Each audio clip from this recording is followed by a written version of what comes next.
தொடர்ச்சியாக இன்னைக்கு மூணாவது நாளும் பங்குச்சந்தை பயங்கரமான அப் ட்ரெண்டில் மேலே வந்து போயிருக்காங்க. பேங்க் நிஃப்டி ஒரு 790 பாயிண்ட் மேலே போயிருக்கு. சென்செக்ஸ் 750 பாயிண்ட் போயிருக்கு. நிஃப்டி 210 பாயிண்ட் போயிருக்கு. நிறைய ஸ்டாக்ஸ் வந்து இன்னைக்கு ப்ளஸில் தான் வந்து முடிஞ்சிருக்காங்க. அதுக்கு முக்கியமான காரணம் அமெரிக்கா ஈரானுக்கு நடுவில் இருந்த பெரிய போர் பதற்றம் வந்து குறைஞ்சிருச்சு. இப்போது அது முடியறதுக்கான வாய்ப்பு இருக்குது. எல்லாருக்கும் சாதகமாக முடியறதுக்கான வாய்ப்பு அதிகமாக இருக்குது. அதுவும் நாளைக்கு தான் போர் நிறுத்தத்தோட கடைசி நாள் அப்படிங்கிறனால நாளைக்கு ஒரு முக்கியமான நாளுங்க. நாளைக்கு நீங்கள் நியூஸை வந்து பார்த்துக்கிட்டே இருக்கணும். நியூஸை வச்சு மட்டும்தான் ட்ரேடு வந்து பண்ண முடியும். போர் வந்து கம்ப்ளீட்டாக ஸ்டாப் ஆயிடுச்சு அப்படின்னா பங்குச்சந்தை பயங்கரமாக மேலே போயிடும். இல்லை பேச்சுவார்த்தை பெரிய தோல்வியில் முடியுது, சரி பண்ண முடியல அப்படின்னா பங்குச்சந்தை பயங்கரமாக வந்து கீழே வந்து போகும். எனக்கு தெரிஞ்சு பேச்சுவார்த்தை நல்லபடியாக வந்து முடியுங்க. ஆல்ரெடி ஓப்பன்லாம் வந்து பண்ணிட்டாங்க. திரும்ப ஒரு சின்ன காரணத்தினால திரும்பியும் அந்த ஸ்ட்ரெய்ட் ஆஃப் ஹார்மஸ் வழியை வந்து மூடினாங்க. இப்போ திரும்பியும் ஓப்பன் பண்ணுறதுக்கான வாய்ப்பு அதிகமாக இருக்குது. நாளைக்கு ரொம்ப முக்கியமான நாள். நாளைக்கு நியூஸை வந்து அதிகமாக கவனித்து அதுக்கப்புறம் வந்து ட்ரேடு வந்து பண்ணுங்கள். சரிங்க. இப்போது நிஃப்டி, பேங்க் நிஃப்டி, சென்செக்ஸ் இதெல்லாம் நாளைக்கு எப்படி இருக்க வாய்ப்பு இருக்குது, எது முக்கியமான பாயிண்ட் அப்படிங்கிறத பற்றி நம்ம பேசிடலாம். ஃபஸ்ட் நம்ம நிஃப்டி வந்து பார்க்குறோம் அப்படின்னா நல்லபடியாக மேலே வந்துக்கிட்டு இருக்கிறாங்க. பங்குச்சந்தையை பார்க்குறதுக்கே ரொம்ப சந்தோஷமாக இருக்குது. நான் ஆல்ரெடி இந்த மந்த்து ஒரு 35K சம்திங் ப்ராஃபிட் வந்து புக் பண்ணேன். ஸ்டேட்மெண்ட்லாம் வந்து நான் போட்டிருக்கேன். இன்னொரு 20+K ப்ராஃபிட் வந்து இப்போது வந்துக்கிட்டு இருக்குது. அதை நான் இந்த மந்த் எண்டில் புக் பண்ணலான்ட்டு இருக்கேன். இல்லை அப்படின்னா நெக்ஸ்ட் மந்தில் வந்து புக் பண்ணலான்ட்டு இருக்கேன். இதே மாதிரி பங்குச்சந்தை தொடர்ச்சியாக ஏறிச்சு அப்படின்னா எனக்கு இந்த மந்த்து ஒரு பெரிய ப்ராஃபிட் வந்து கிடைக்குங்க. அந்தளவுக்கு நல்லபடியாக வந்து ஸ்டாக்லாம் நிஃப்டி எல்லாமே வந்து மேலே வந்து ஏறிக்கிட்டு இருக்குது. நான் என்ட்ரி கொடுத்த ஸ்டாக்குமே நல்லபடியாக மேலே வந்துக்கிட்டு இருக்குது. சரி, ஓகே. இப்போ நிஃப்டி வந்து நம்ம பார்க்குறோம் அப்படின்னா நம்ம சொல்லியிருந்தோம் நிஃப்டியில் ரொம்ப ஒரு முக்கியமான பாயிண்ட் அப்படின்னா இது ஒரு முக்கியமான பாயிண்ட் அப்படிங்கிறத பற்றி நம்ம கொடுத்துருந்தோம். நாளைக்கு இன்னொரு முக்கியமான பாயிண்ட் அப்படின்னா 1 day டைம் ஃப்ரேமில் இப்போது அந்த போருக்கான முடிவு நாளைக்கு தான் வருது. அதே நேரத்தில் இந்த ஒரு டவுன் ட்ரெண்ட் இருக்கு இல்லையாங்க, இந்த ஒரு பெரிய டவுன் ட்ரெண்ட் இருக்கு இல்லையா, இந்த பெரிய டவுன் ட்ரெண்டோட சென்டர் பாயிண்ட் அப்படின்னா அந்த பிரேக் அவுட் பாயிண்ட் அப்படின்னா 24,690 தான் ரொம்ப ஒரு முக்கியமான ப்ரீவியஸ் கை 1 day டைம் ஃப்ரேமில். இதை வந்து பிரேக் அவுட் வந்து பண்ணுறாங்க அப்படின்னா அது ஒரு முக்கியமான பிரேக் அவுட்டாக இருக்கும். நியூஸும் அதுக்கு ஏற்ற மாதிரி வருது அப்படின்னா எந்த பிரச்சனையும் இல்லாமல் போவாங்க. எனக்கு தெரிஞ்சு போர் நிறுத்தமே வந்தாலும் 1 நாள் 2 நாள் மேலே போயிட்டு அதுக்கப்புறம் ஒரு பயங்கரமான அடி கொடுப்பாங்க. ஏன்னா பங்குச்சந்தையை வந்து அவ்வளோ சீக்கிரமாக எல்லாரையும் நம்ப வச்சு ஈஸியாலாம் அப்படி மேலே வந்து எடுத்துகிட்டு போகாது. ஒரு பயங்காட்டி எல்லாரையும் கீழே செல் பண்ண வச்சு ரொம்ப கஷ்டப்படுத்தி தான் இங்கேருந்து மேலே வந்து எடுத்துகிட்டு போவாங்க. அந்த மாதிரி நடக்கிறதுக்கான வாய்ப்பு இந்த இடத்துல வந்து ப்ளே நடக்கிறதுக்கான வாய்ப்பு வந்து அதிகமாக இருக்குங்க. அதில் அதிக கவனமாக இருங்க. சரி, ஓகே.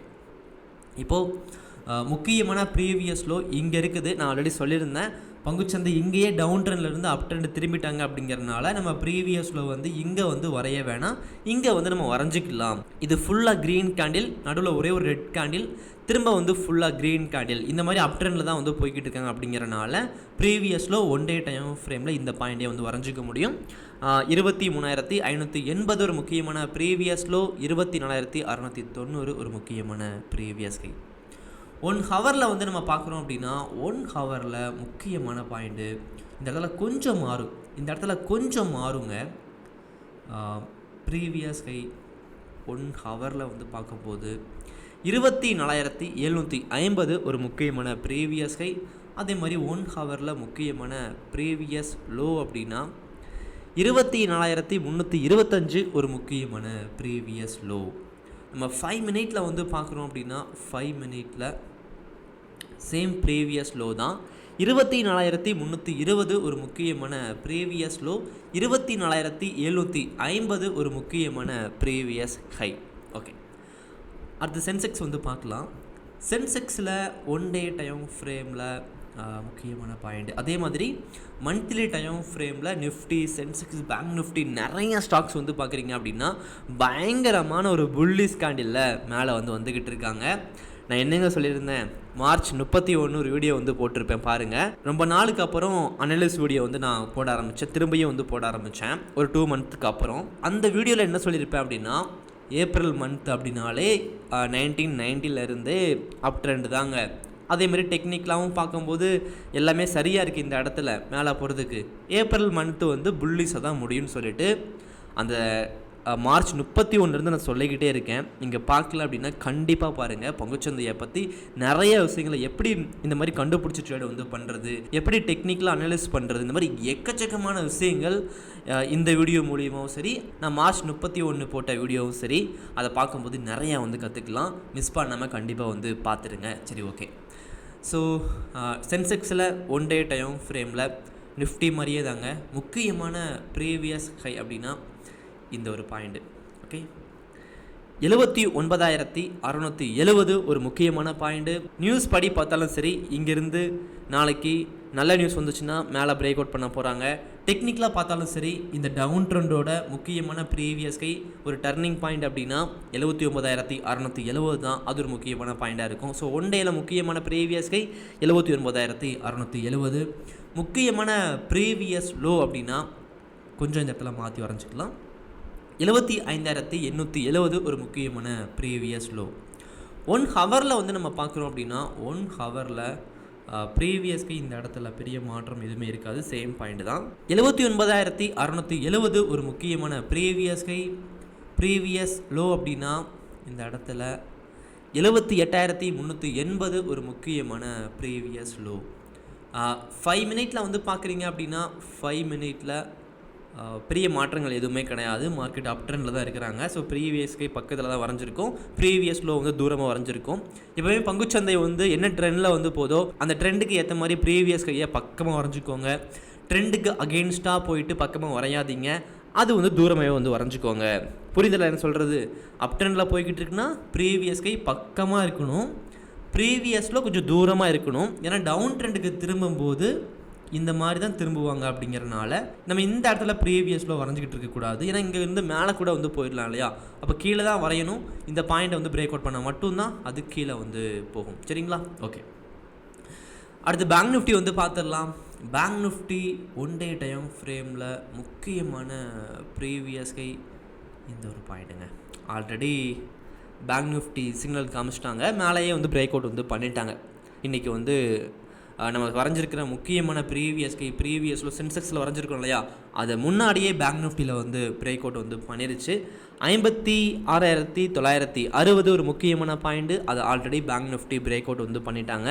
பேங்கிங் ஸ்டாக்காக இருக்கட்டும், ரியல் எஸ்டேட் ஸ்டாக்காக இருக்கட்டும், எல்லாமே இன்றைக்கி நல்லபடியாக வந்து மேலே வந்து வந்தாங்க. அதுவுமே ஒரு முக்கியமான காரணம் தான் பேங்க் நிஃப்டி மேலே போனதுக்கு. சரிங்களா? ஓகே, 1 ஹவரில் வந்து நம்ம பார்க்குறோம் அப்படின்னா 1 ஹவரில் முக்கியமான ப்ரீவியஸ் லோ அப்படிங்கிறது இங்கே இருக்குது. ஓகே, ரொம்ப தூரமாக தான் இருக்கிறாங்க. நம்ம 5 மினிட்டில் மட்டும் மாற்றி வந்து வரையலாங்க பேங்க் நிஃப்டியை பொறுத்த வரைக்கும்.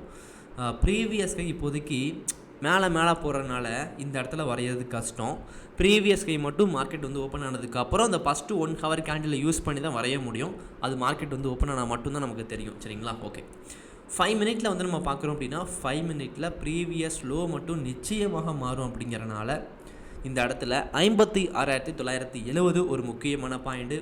ப்ரீவியஸ்க்கு இப்போதைக்கு வரைய முடியாது பேங்க் நிஃப்டியை பொறுத்த வரைக்கும். நாளைக்கு நியூஸை வச்சு அதே மாதிரி மார்க்கெட் போகிறத வச்சு 11 AM ஸ்ட்ராட்டஜிலாம் யூஸ் பண்ணி கூட நம்ம ப்ரீவியஸ் லோ வரைஞ்சிக்கலாங்க. சரிங்களா? ஓகே, இது எல்லாமே டெக்னிக்கல் அனலிஸ் ட்ரேடு பண்ணுறதுக்கு உதவக்கூடிய ஒன்று. நல்லபடியாக நீங்கள் ட்ரேடு பண்ணி இதில் ப்ராஃபிட் பண்ணணும் அப்படின்னா இதெல்லாம் தாண்டி உங்களுடைய வில் பவர், மன உறுதி ரொம்ப ரொம்ப முக்கியம். பொறுமை ரொம்ப ரொம்ப முக்கியம். டிசிப்ளின் அதை விட முக்கியம். ஸ்டாப் லாஸ் போடுறது, டார்கெட் போடுறது எல்லாமே ரொம்ப ரொம்ப முக்கியம். இது எல்லாத்தையுமே நீங்கள் ஒவ்வொரு ட்ரேட்லையுமே ஃபாலோ பண்ணணும். ஒரு நாள் மட்டும் ஃபாலோ பண்ணிட்டு விடக்கூடாது. நீங்கள் ட்ரேடு பண்ணக்கூடிய ஒவ்வொரு ட்ரேட்லையுமே இதை ஃபாலோ பண்ணிக்கிட்டே இருந்தால் மட்டும்தான் நீங்கள் மந்த் எண்டில் பார்க்கும்போது லாபத்தில் இருப்பீங்க. ஓகே, இதெல்லாம் ஸ்டார்டிங்கில் கொஞ்சம் கஷ்டமாக இருக்குங்க, கற்றுக்கிறதுக்கு ஃபாலோ பண்ணுறதுலாம் கொஞ்சம் கஷ்டமாக இருக்கும். ஆனால் அதை பண்ண ஆரம்பிச்சிட்டிங்க அப்படின்னா, ப்ராஃபிட் வர ஆரம்பிச்சிருச்சு அப்படின்னா, அதுக்கப்புறம் டிசிப்ளினாக நீங்கள் ஒவ்வொரு விஷயமா வந்து பண்ண ஆரம்பிச்சிருவீங்க. முயற்சி பண்ணி பாருங்கள், கண்டிப்பாக உங்களால் முடியும். ஸோ நல்லபடியாக கற்றுக்கிட்டு ட்ரேட் பண்ணுங்கள். நம்ம அடுத்த வீடியோவில் வந்து பார்க்கலாம். தேங்க்யூ.